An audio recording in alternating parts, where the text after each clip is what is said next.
If you find a well in the woods with a chain leading into the water within, do not approach it. If you dare to touch that chain, prepare for a dark, murky grave. Or worse. Welcome back to Unexplained Encounters, where real people share allegedly true scary stories of the mysterious and downright creepy. I'm your host, Darkness Prevails, and you can follow me on Twitter at @DarkPrevails. And be sure to pre-order my new book, Freaky Folklore, on Amazon and Barnes & Noble before it comes out on July 16th. Today's episode features terrifying wells that may not belong in our world and disturbing things seen in the mountains. Enjoy, and send me your scary stories of the unexplained at darkstories.org. Now, let's begin. Rude Awakening from Spooky Guy 556. This encounter happened to me just under 2 years ago now. I'm not quite sure if it fits the paranormal category, but it scared me out of a night of sleep, so I figured I'd share. I was 21 years old at the time, working as a delivery truck driver. I'd met a nice girl and we decided to start dating. After about 6 months of dating, her family decided to move across the country, and she was going to go with them.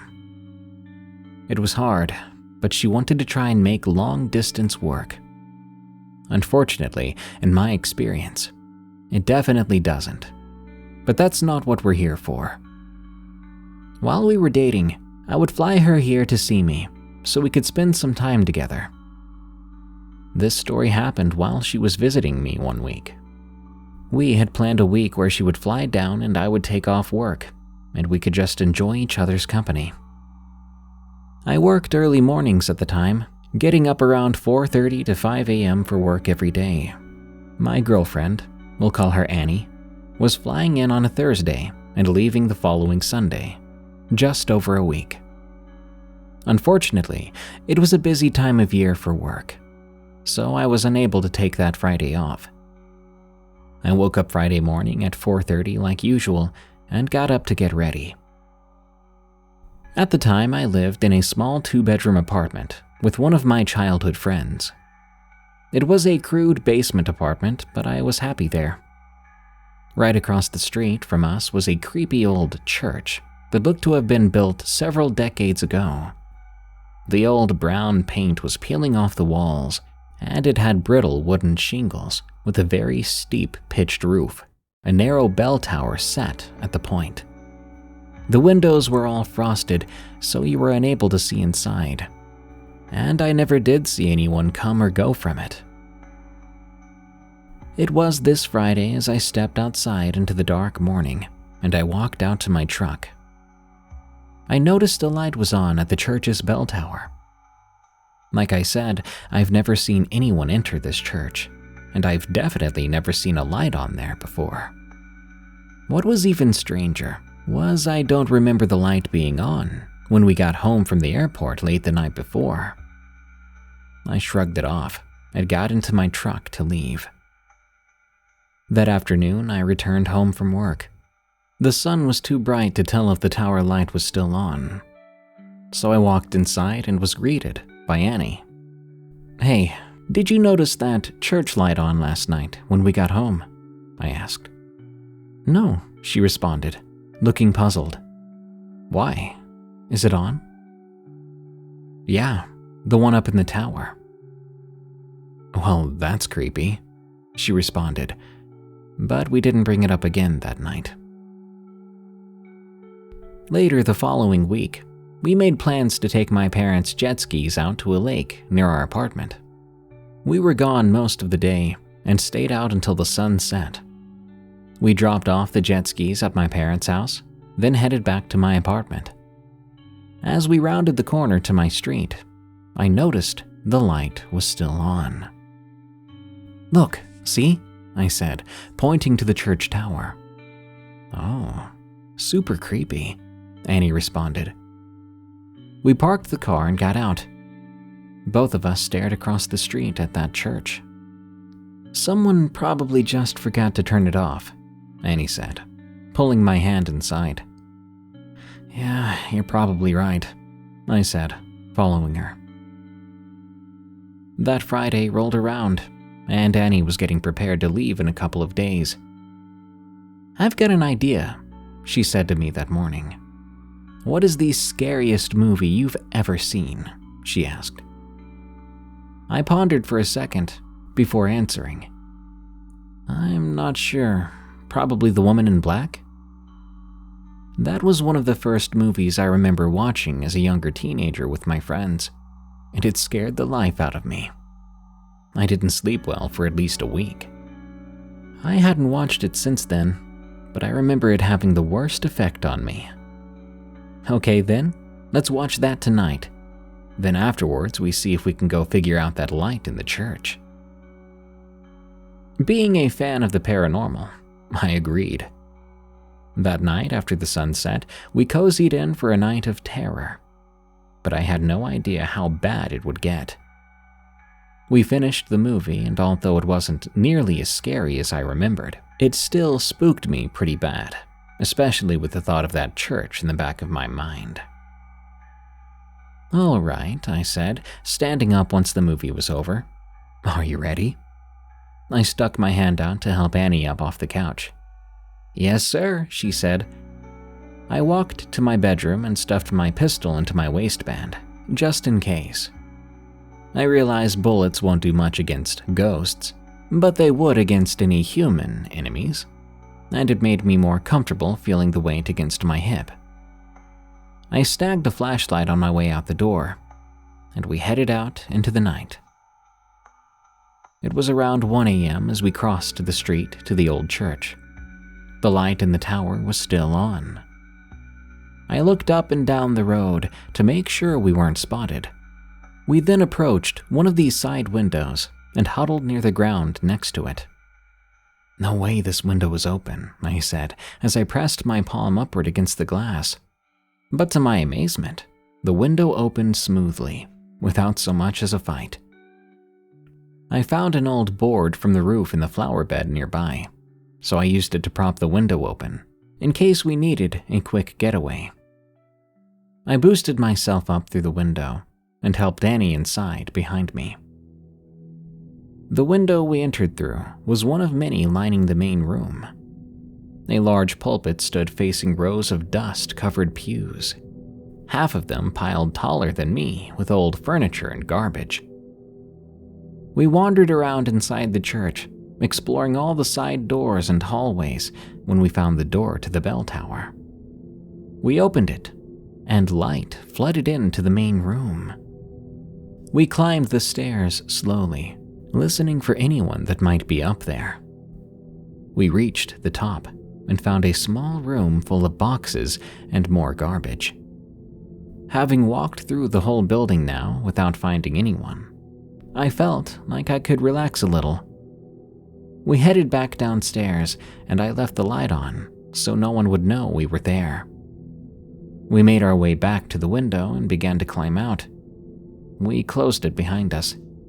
"Well, that was spooky," I said to Annie, slightly disappointed that nothing had happened. We crossed the street and entered my apartment.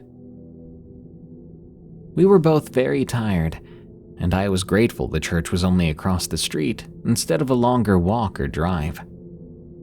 We got ready for bed once we were inside and quickly fell asleep. I was awakened sometime in the night to my arm being shaken. I groaned, not even remotely close to being awake. "Adam," I heard as the shaking continued. "Huh?" I groaned. "Adam." The whisper came again. "What?" I said louder, opening my eyes. I could just make out the silhouette of Annie, sitting straight up in bed next to me, shaking my arm. "What?" I said again. She raised her arm and pointed to a dark corner of my bedroom. "Who is that?" All trace of sleepiness left my body in an instant, I shot right up in bed, throwing the blankets off me, nearly knocking over the lamp when I turned it on. I grabbed my Smith & Wesson 9mm that I kept on my nightstand, racking around into the chamber and spinning around, gun raised at the corner where Annie had pointed. But the room was empty, except for me and Annie, who had now lowered her arm and was just sitting in bed. "Annie, who's who?" I asked, scanning the room. She didn't respond to me. Her eyes were closed and she appeared to still be sleeping. "Annie?" I asked, getting no response. She then lay back down and fell asleep, without saying another word, leaving me standing in the middle of the room at 4 a.m. with a handgun and my heart in my throat. I unchambered my round, set my gun back on the nightstand, and got back into bed. But I didn't sleep the rest of the night. I unplugged my phone and started to doom scroll on social media. No way was I sleeping after that. How could I? I kept the lamp on the rest of the night too, as I sat in bed on my phone. Annie didn't wake up again. She slept on through the morning, waking up around 10 a.m. I must have looked like heck. She asked if I was all right shortly after waking up. I told her about what happened in the middle of the night. She just stared at me blankly. "I don't remember any of that," she said. "I didn't think I woke up last night at all, with how late we'd gone to bed." She let me sleep for a few hours before we got on with the day's plans. Before she left back home, she told me that night she had a dream that there was a woman in our room. Shortly after that, the two of us broke up. Nothing else strange has happened in that apartment.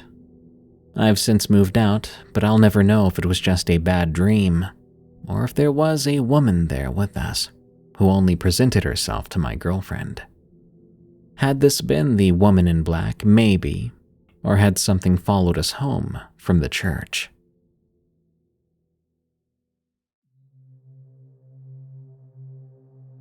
Invisible Assault from Victree. I've been hiking the trails of the Great Smoky Mountains for a long, long time. It's always been my escape, my way to clear my head and reconnect with nature. But there was one hike, almost 5 years back now, that left me questioning everything I thought I knew. I now have a better idea of what might live in the woods. It was mid-October, peak leaf season. I'd taken a Friday off work to hit the trails, hoping to catch the fall colors at their most vibrant. I decided on the Ramsey Cascades Trail, an 8-mile out and back that winds up to the tallest waterfall in the park. It is a tough hike, a real leg burner, but the payoff is worth it. I hit the trailhead early, around 7 a.m. The air was nice and cool. The sun was just starting to peek through the morning mist. I'd barely seen another soul on the drive up, and the parking lot was empty.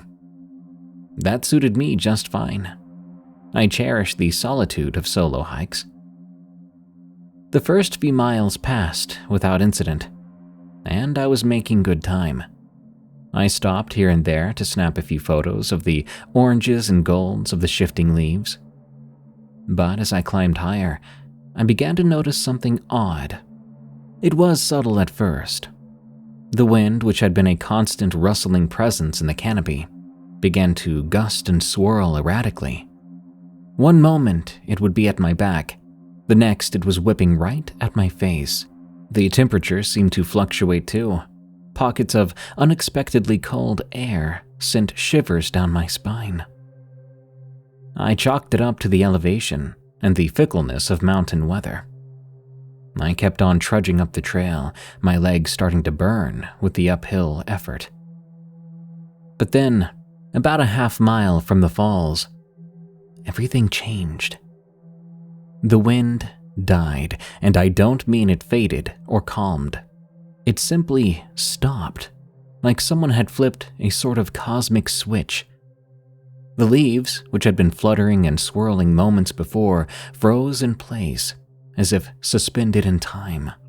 Even the birdsong cut out abruptly, leaving this eerie silence that made my ears ring. I stopped in my tracks, unnerved. In all my years hiking, I'd never experienced anything like it. The stillness was oppressive, bearing down on me with an almost physical weight. And then, in that unnatural quiet, I heard it.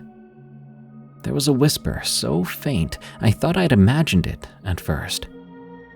But then it came again, a sibilant murmur that seemed to emanate from the very trees around me. As I stood there, straining my ears, I felt something cold wrap around my ankle. Before I could even look down, it yanked hard, sending me sprawling face first into the dirt.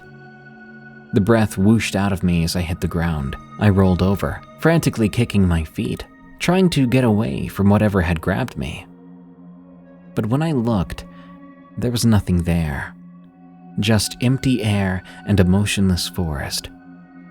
And then, to my terror, I felt myself being dragged backwards along the trail, my body scraping over the rocks and exposed roots. I screamed then, clawing at the ground and trying to find something to hold on to. But it was no use. Whatever was gripping me, that was unseeable by my eyes, it was stronger than a person, than any person I'd ever met. It pulled me a good 20 yards down the trail before suddenly releasing me. I scrambled to my feet, my heart jackhammering against my ribs. I wildly scanned the trees in a panic, searching for any sign of my attacker. But there was nothing, no movement, no sound, just that unnerving, watchful stillness. Then, from behind me, I heard it. Footsteps, crunching over the fallen leaves, slow, deliberate, and getting closer. I spun around, expecting to see another hiker there, a ranger, anyone. But the trail was empty, and yet the footsteps kept coming, picking up pace. I didn't stop to think. Instead, I bolted, tearing back down the trail like the devil himself was on my heels. Maybe he was. Because those footsteps followed me, always just behind me, never quite catching up, but never fading away. I ran until my chest was on fire, and my legs felt like jelly. The only thing that mattered in the entire world in that moment was putting enough distance between myself and that unseen thing. I really couldn't say how long I actually ran. My mind was blank, save for panic. And then, like the cosmic switch had been flipped again, the wind kicked up. A gust of wind blew. It was so strong I was nearly knocked off my feet. Or maybe I was simply caught off guard. The typical forest sounds came rushing back. I stopped just as quickly, bracing my hands on my knees as I gasped for air. I looked back over my shoulder, half expecting to see some nightmarish thing emerge from the trees. But again, nothing. The footsteps were gone. My eyes rested upon a peaceful, sun-dappled trail winding way back the way I'd come from. I walked the rest of the way back to the trailhead. I didn't stop to catch my breath again. I kept moving, putting one foot in front of the other, until I reached the blessed sight of my car. My hands were shaking so bad, it took me several tries just to get the key in the ignition.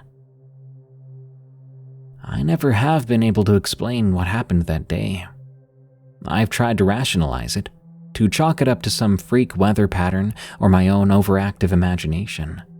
If I tell myself that I tripped on a root and maybe I'd slid backwards, I remember the footsteps and the feeling of something wrapped around my leg, something that I couldn't see. There's something out there in the Great Smoky Mountains, and you can't see it, but it can see you.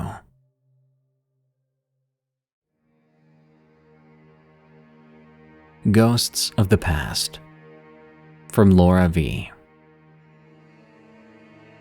Almost 30 years ago now, I experienced something that to this day I cannot explain. It all started one summer night when my sister J, her boyfriend T, my boyfriend, now husband G, and I were sitting around talking about the paranormal. I was really the only paranormal buff there. The others had little to no interest. For the record, I live in an urban area, but you don't have to drive very far to find yourself in the back of nowhere. There's a bit of a local legend here about a spook light that appears on some railroad tracks, or a country road crosses those tracks.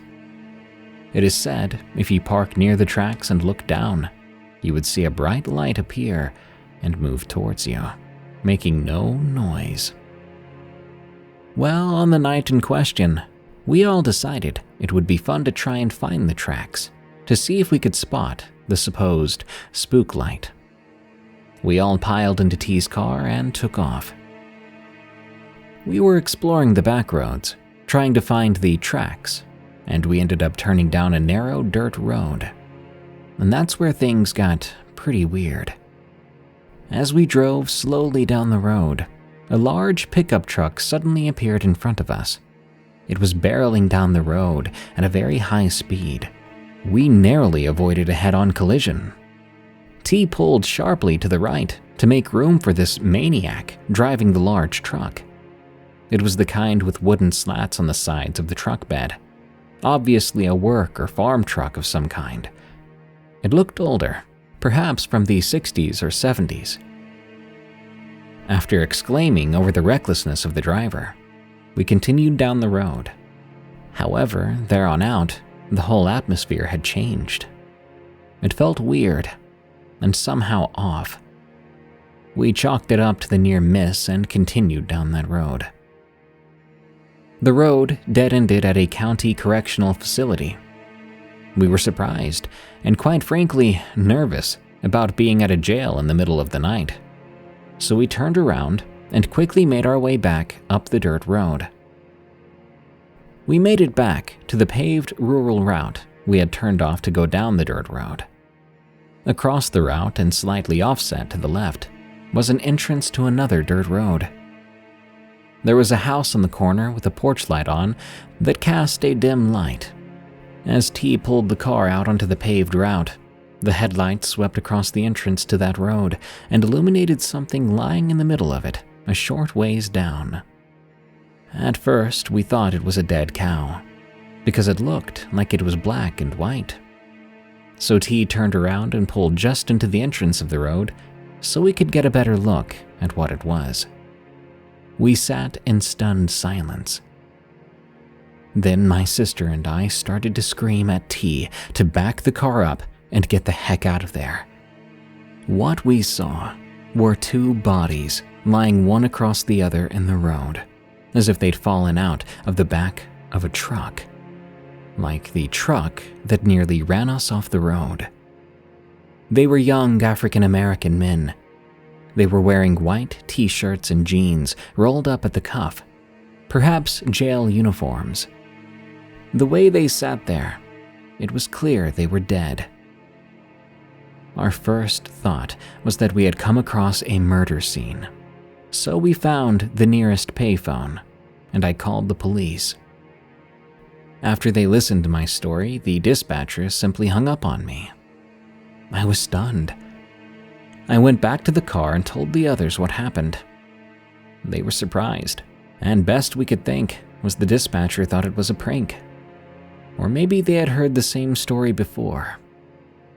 Either way, before we attempted to call again, we drove back to the spot to verify what we'd seen. However, when we looked at the road where the bodies had been, they were gone. The porch light at the nearby house was now off.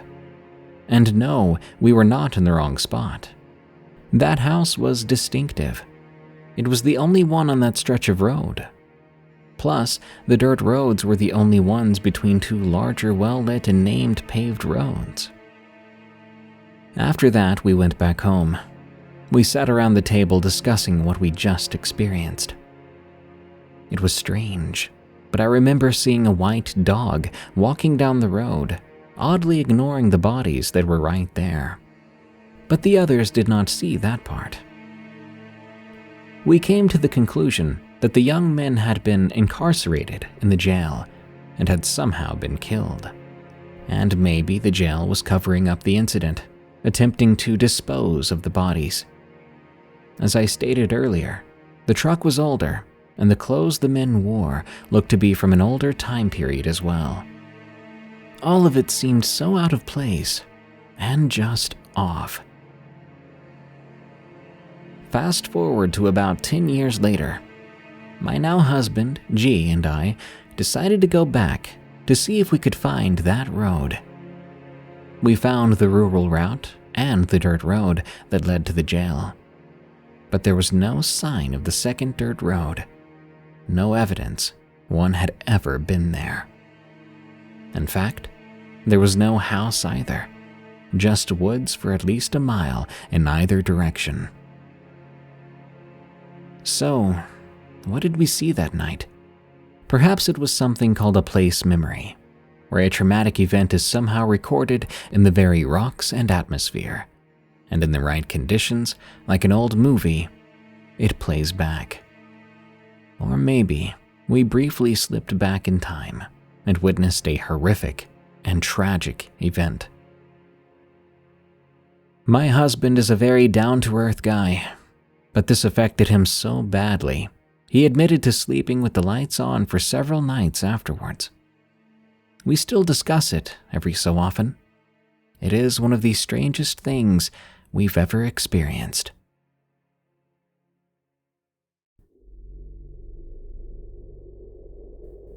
The Well, from TheRibbedOne. It was the summer of 1995. I was 17 years old, visiting my 18-year-old friend Jack in Nebraska during our summer break from high school. His family had invited me to stay at his aunt's farmhouse, which had been in their family for generations. The property sprawled across acres of dense woods, and the two of us would often spend our days exploring those woods, basically getting into the kind of mischief teenage boys excel at. One very humid afternoon that I remember, we decided to venture deep into the woods, going farther than we had before. Jack's cousin Sarah, who was a few years older than us, and home from college for the summer, had told us about an old trail that supposedly led to an abandoned homestead deep in the forest. She had never been able to find it herself, but she had heard stories from her grandpa about the family that used to live there back in the early 1900s. Apparently, they just up and vanished one day, leaving all their belongings behind. No one ever found out what happened to them. Jack and I, being the invincible teenagers we were, decided we were going to be the ones to find this mysterious homestead. We packed some sandwiches and filled up our water bottles. We told Jack's aunt we were going exploring. Then we set off into the woods behind the farmhouse. The trail, if you could call it that, was barely visible. Just a narrow path of slightly less dense undergrowth winding through the trees. We followed it for hours, pushing through brambles and ducking under low-hanging branches. The heat and humidity pressed down on us like an actual weight. We were basically sweating buckets, and the mosquitoes were having a field day. We continued, motivated by a mixture of curiosity and stubborn pride. Just when we were about ready to give up and turn back, we stumbled into a small clearing. The sun, which had been mostly blocked by the dense canopy, suddenly hit us full force, making us squint and shield our eyes. As our vision adjusted, we saw it. dead center in the clearing, nearly hidden by tall grass and weeds, was an ancient, decrepit well. We approached the crumbling stone structure cautiously. It looked as if it hadn't been used in 100 years. The stones covered in moss and lichen, the wooden beam that once had a rope and bucket long since rotted away. But what really caught our attention was the rusted chain extending from the murky depths of the well, slightly jittering, as if something alive was still attached to it. As we got closer, this overwhelming sense of dread and wrongness washed over me. It was like every scary movie cliché come to life. The isolated location, the creepy abandoned structure, the mysterious chain. Every instinct in me was screaming to get away, to grab Jack and run back to the safety of the farmhouse. But Jack, ever the bold one, seemed more intrigued than frightened. Before I could try to stop him, he reached out and he grabbed onto the chain, giving it a tentative tug. It didn't budge at first, but then he put his back into it, pulling with all his strength. Slowly the chain began to move, rising link by link out of the dark water. "Jack, stop," I hissed, grabbing him by the arm. "We don't know what's down there. I don't think this is a good idea." He just grinned at me, that reckless gleam in his eye that always spelled trouble. "Come on, where's your sense of adventure? Aren't you curious as to what's on the other end?" I was curious, but my fear outweighed my curiosity.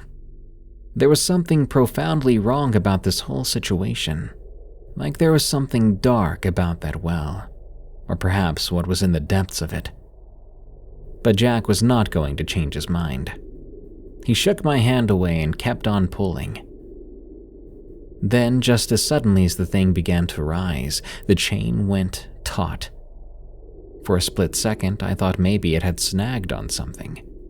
But then Jack yelped in surprise as he was jerked forward and downward, nearly toppling headfirst into the well. I lunged for him, grabbing the back of his shirt and planting my feet, trying to haul him back from the edge.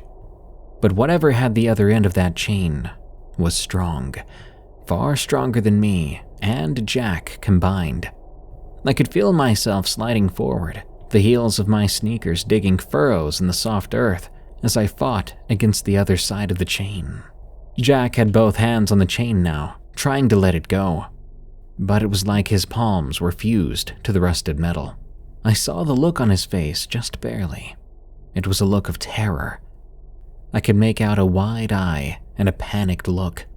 Then he peered at me over his shoulder. "It won't let go!" he screamed, his voice cracking with fear. "Help me!" I threw my arms around his waist and heaved with all my might, straining against the unseen force that was trying to drag my best friend, maybe both of us, into the water. For a moment we were locked in a desperate tug of war. I swear I heard that chain creaking and groaning with strain. I could feel my muscles burn, and my lungs ached as I held on for dear life. And then, just as suddenly as it had begun, it stopped. The chain went slack and Jack and I tumbled backwards, landing in a tangled heap on the ground. For a moment we just lay there, gasping for breath, our hearts pounding. Slowly, we sat up, staring at that well with a mixture of horror and disbelief. The chain hung from the opening, both sides.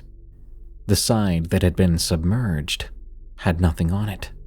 No bucket, no hook, nothing that could explain the immense force that had nearly pulled us in. We gathered up the length of the chain and started to pull it out, half expecting resistance at any moment. But it came up smoothly, link by rusty link, until we had a pile of it at our feet. Bizarrely enough, that other end of the chain was completely smooth, not damaged besides the rust. There was no evidence at all that it had been hooked to anything, pulled on, nibbled on, or anything of the sort. So, What were we fighting against? We stood there for a long time staring at the darn chain, trying to process what happened. Without a word, we left it there and ran off, tearing through the woods with the speed of pure primal terror. Jog or run, we didn't stop until we finally burst through the trees where the sun bled down peacefully on Jack Sant's farm. By then we were panting and shaking, our clothes drenched in sweat. We never told anyone about that day. Who would have believed us? At this very moment, just from thinking back on it, I can feel the sheer evil that seemed to emanate from that well. If you ask me, I think there's something down there. Something old and hungry.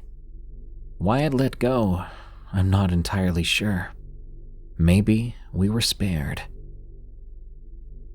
What an unforgettable summer that was, for better or for worse. I'll leave you at this. If you're ever out in the woods and you come across an old well, take my advice. Don't touch the chain. Turn around, walk away, and pray that whatever's down there stays down there.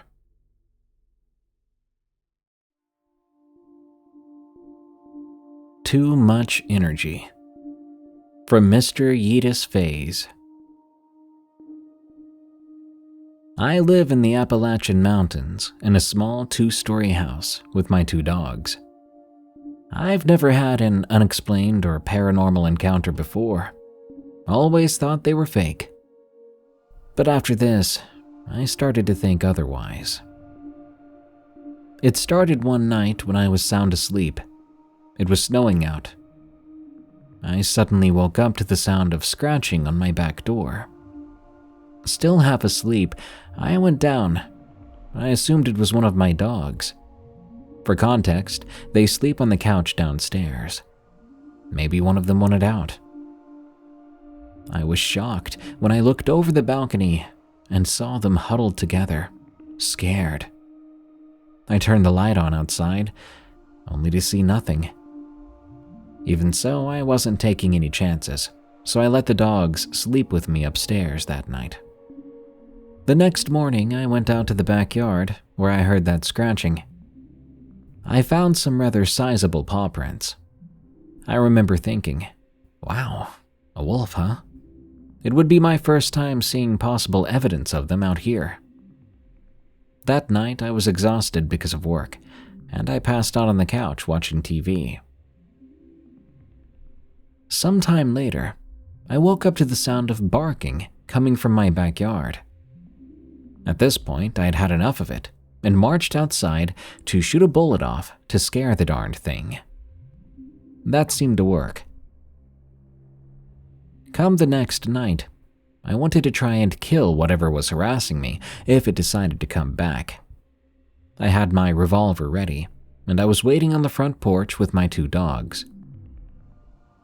I waited there for about 2 hours. Nothing happened.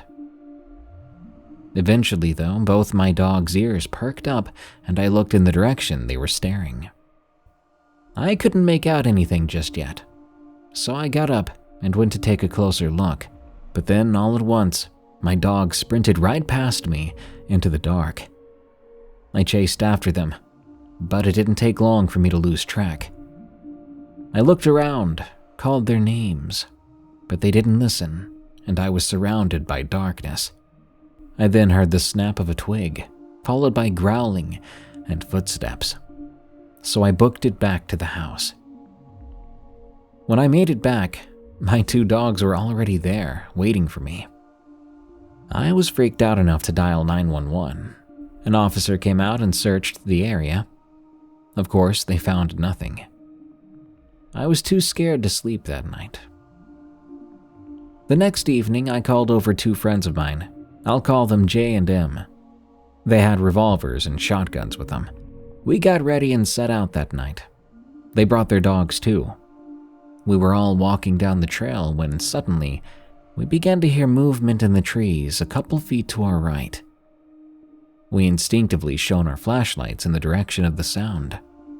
There, I finally saw it. It looked like a giant wolf. It was about 7 feet tall. But then I realized it wasn't giant so much as it was on 2 legs. It was staring us down, and we began to fire. In the panic and chaos, I heard a scream. I could hear the dogs attacking it. We ran back to the house. The dogs soon followed, except for one of my dogs. We stayed put at the house that night, hoping my dog would come back. But he didn't. The next day I went out, alone this time with my shotgun ready to shoot. I was gonna go looking for my dog. As I was out in the woods searching, he suddenly just came up to me, emerging from some underbrush. I was happy at first until I realized this wasn't my dog. My dog was black and white. This thing had all black fur. Not to mention this thing looked like it had been run over 100 times. It was missing teeth, and its eyes were this shade of yellow. I was either stuck in a trance or shock before I became aware again. As I prepared to aim at it, it ran off, and I kid you not, just before it disappeared into the woods, I saw it get up on 2 legs. I then heard barking. It got closer, and there was my dog. He had survived the night, but looked badly hurt. I picked him up, and we ran home. After that, I wasn't really sure what to do. What kind of demonic creature comes out walking on 2 legs like that, looking like a wolf and a man mixed? I ended up calling a priest, but in the end I was told he couldn't help. A month later, I moved out. Sadly, I have to say I don't think I'll ever be back to the Appalachian Mountains. To anyone living out there, be careful and never answer the door after dark unless you know who it is, or else something might just drag you into the woods and you'll never be seen again. The Chicken and the Devil, from Just Another Creep. The devil lives in us all, my dad used to say, though he was often teetering between a raging hangover and blackout drunk. It was one of the most sensible things he'd ever said. The devil lives in us all. I understood what that meant, but not what it really warned about. We all have our dark places, those moments when the darker side of the human psyche seeps through. Fleeting thoughts of violence. Most of us just restrain it to a look or a tone. But what about those who don't? Those who don't fight their animalistic urges. The ones who provoke and encourage their inner demons. The devil lives in us all, and one night in June 3 years ago, I met him. Not the man, but the devil inside him. 3 hours into an 8-hour drive from Augusta, Georgia, to Cincinnati, Ohio, I found myself winding through the Smoky Mountains of Tennessee. Needing some me time and being a sucker for a good view, I opted for a scenic route instead of staying on I-40 through the mountains. It added almost an hour to the trip, but I wasn't in a rush. My mental health was more important at the moment. Now, before the drive, I'd worked a full shift. I packed up and squared the house away before leaving. So I'd left around 9 p.m., which was when the sun was just setting. That put me deep in Tennessee on a backwoods mountain road close to midnight. The full moon illuminated the mountains, casting a silver glow over the bare rock faces. As I navigated the winding S-curves, I saw a sign for an overlook half a mile ahead. I'd been driving for hours and could use a stretch and some fresh mountain air. Coming around a bend into a straightaway, the left side of the road opened up to a panoramic view of the mountain ranges. I pulled into the empty overlook parking area, turning off my car and walking over to the railing. I took a big, deep breath of the cool mountain air. The view was breathtaking, with the moonlight casting patches of light and shadow over the rolling peaks and valleys. There was a distant rhythmic sound of a stream somewhere nearby, and the chirps of crickets were all around in the bushes. It was a beautiful moment to stand in and to be a part of. It should be a moment I could cherish when in need of a fond memory, but it's not. Now it's the most haunting memory I have. Standing there in the night, looking at those dark mountains with my back to my car, all alone. Or rather, unaware that I wasn't alone at all. In an instant, the chorus of bugs fell silent. The white noise of the stream was now a deafening roar in the newfound quiet, as was the thundering beat of my own pulse. To this day, I cannot understand why, but my body instinctively reacted as if it knew something was about to happen. Heck of a view, isn't it? A low, monotone voice said from behind me. I jerked around to see a tall, slim figure standing by my car. It caught me off guard, so I hesitated before answering. It sure is," I said, glancing over my shoulder back at the overlook. He tilted his head back. "Nights like this are rare this time of year, you know. No rain, no fog, all sky and stars," he said. "Is that so?" "I love nights like this." The first thing I noticed was the absence of another vehicle. So where had he come from? Did he just walk out of the woods? Did he park somewhere else and walk here? If so, why? Something felt off about him being here at all. "So, what brings you out here this time of night?" I asked. He stared at me for a moment before answering. "It just seemed like the right night for a stroll. How about you?" "I'm just passing through on my way to Ohio," I said. "Speaking of which, I've got a lot of road left, so I'll leave you to it. Stay safe out here tonight." I made my way past him to my car. He jolted in front of me, putting himself between me and the car door. "And how exactly does one do that?" he asked. "How does one do what?" I asked. "You told me to stay safe. How does one do that, exactly?" He was standing so close to me. I could now see he was covered in dirt. His clothes were ragged, and he looked like he hadn't bathed or changed in days. The smell coming off of him confirmed my suspicion. "Maybe by not pulling off the road in the middle of nowhere in the dead of night all by oneself," he said, his face stretching into a smile. "Look, man, I'm not looking for trouble.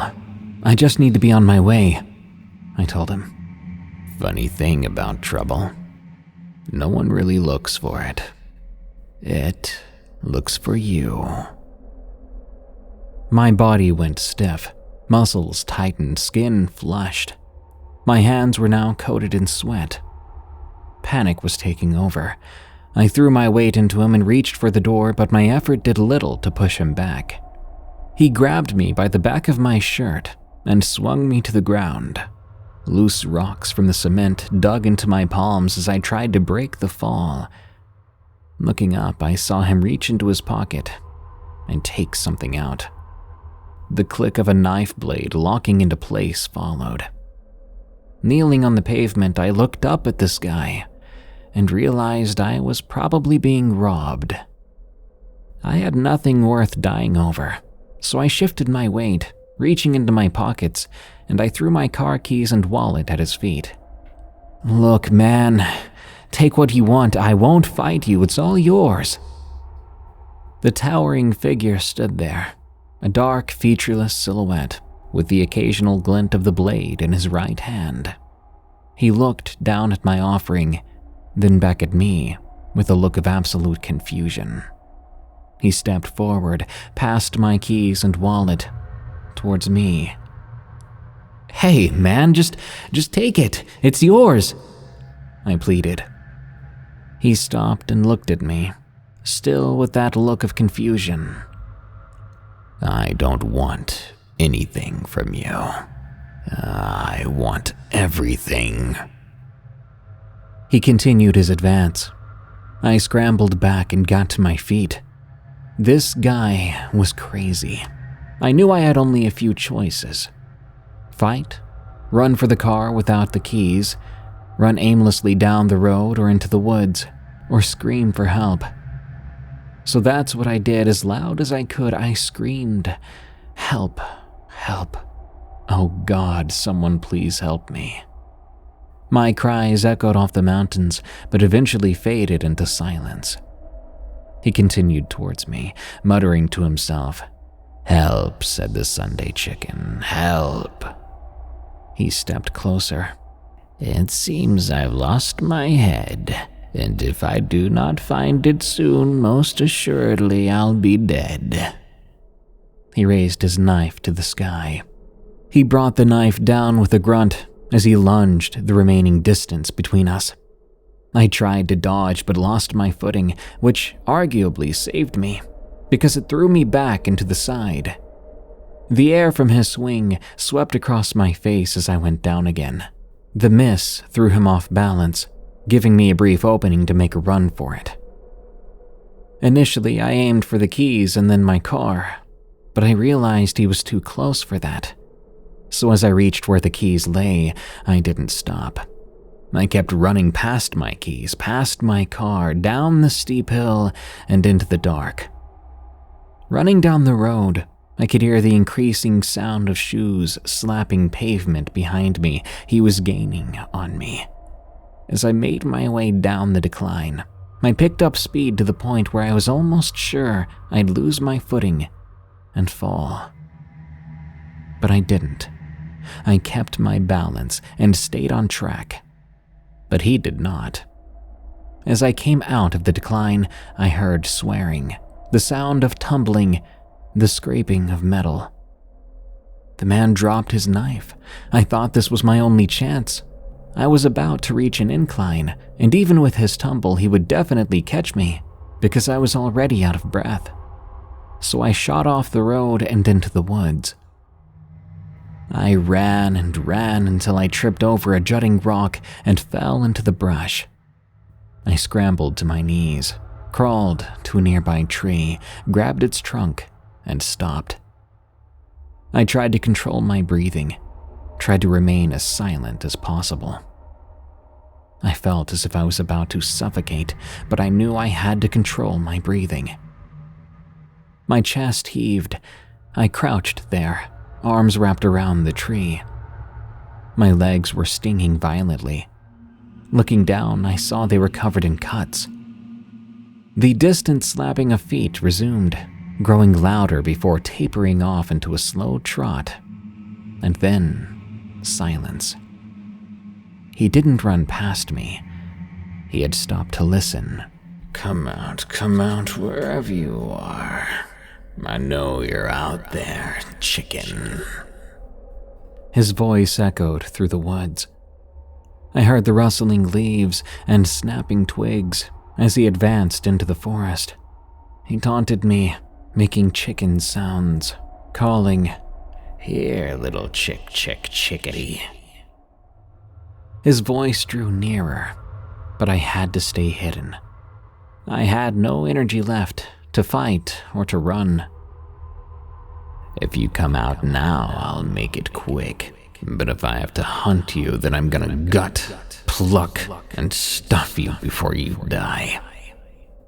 Do you hear me, little chicken?" Tears streamed down my face. The thought of dying by a knife in my chest in these woods, with his crazed face and horrible smell being the last thing I experience, overwhelmed me. But it never happened. He walked circles around me for what felt like hours, screaming all manner of ungodly threats.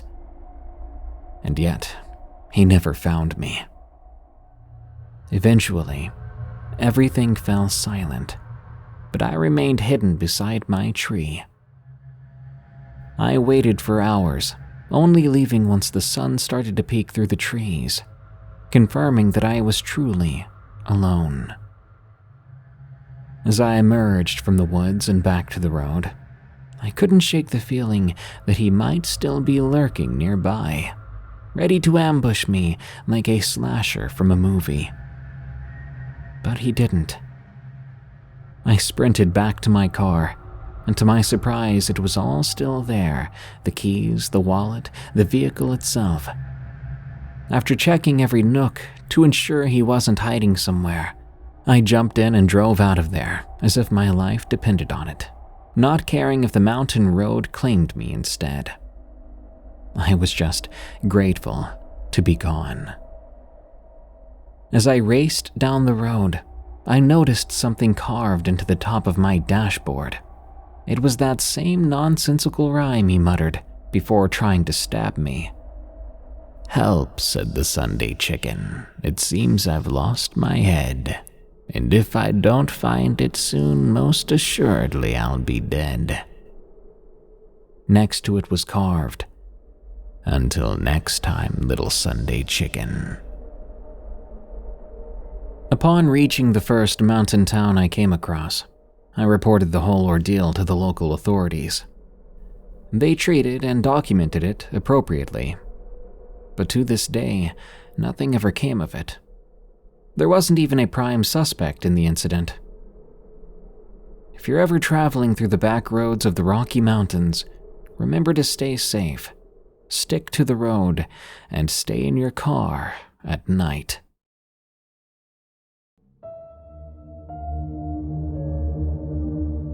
Thank you for tuning in to Unexplained Encounters. If you're not already, follow and listen to Unexplained Encounters on Spotify, Apple Podcasts, or your favorite podcast app.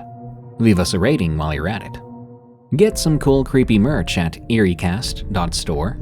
Check out my other show where I narrate scary work stories. It's called Tales from the Break Room. For more terrifyingly entertaining shows from EerieCast, go to eeriecast.com. And if you want to listen to Unexplained Encounters and all the other EerieCast shows without pesky ads, sign up for EerieCast Plus at eeriecast.com/plus. You'll also get exclusive access to horror audiobooks only available to EerieCast Plus members. And you'll get 20% off our EerieCast.store merch through our members-only monthly discount code. Finally, if you have a scary story of the unexplained, send it to me at darkstories.org. I think that's about it. Thank you so much for joining us. Stay safe out there and stay creepy, because this world is a strange one.